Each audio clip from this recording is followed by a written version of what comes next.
So, the last woman standing on Team Usher, I mean, what kind of stress does that put on you? Or does it not put stress on you at this point?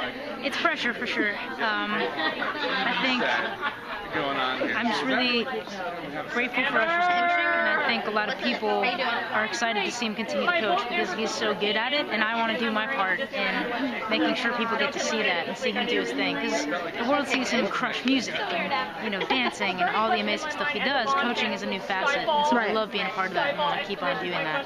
Yeah, I was actually really impressed with the video segment that they showed today for you guys, where he was basically, we saw how he was putting together that thing where they stripped down a lot of music, and then he was telling you like how to sing that line. I was like, wow, that's really insightful. So like, is there a lot of stuff? I mean, obviously there's a ton of stuff that we're not seeing that's on TV, but what's the best advice or the best moments you've had with him that you can share that we haven't seen yet? I mean, the show does a really good job of capturing chunks of it, but the stuff that you don't get to see is what happens after. So like, people will sit down with me and be like, Michelle, what are you feeling for this?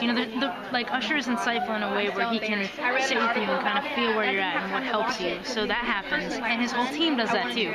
So then each member of the team goes and does something. Like the arrangement that you heard tonight, Paul, the music director, and Johnny Natural, who works with Usher, the two of them stayed up really late, kind of honing in on that vibe and making all those sounds and getting it spot on. And then the movement staging team, led by Akaman, like did all their thing, and just everyone came together to make it what it is. The band, like you don't necessarily see all the moving parts, but it comes together, and it's all under Usher's like the executive producer or whatever. I don't know what you call it. That works. You know what I'm saying? Yeah, like, absolutely. So you don't see that, but it all comes together in one moment. I mean, it did seem like tonight had the potential to be really a big breakout moment for you. When you were up on stage, were you feeling that this could be the tide changing for you as well? I guess my main thing was I felt like I was at the epicenter of something. All the effort and all the the artistry that went into this moment, I felt like I was, supposed to be representing it, and it was partially, a lot of it is me and what I need to say, and people added their artistic vision to it, and so I felt like I was expressing something like almost like a show, where every piece is really important.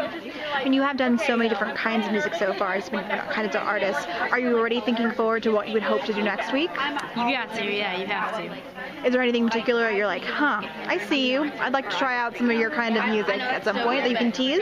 I would love to try out some lesser known stuff again. I know it's really risky at this point because the way I'm thinking about it too is if I listen to the song once and I don't have that like hook in my head of like what I'm walking away singing, people are probably not going to buy it. Right. So like I'm trying, but with a lot of the more independent stuff, the hooks aren't as intense. So it's a challenge. But I'd love to get some more indie stuff out there, or dabble more in the electronic dance world.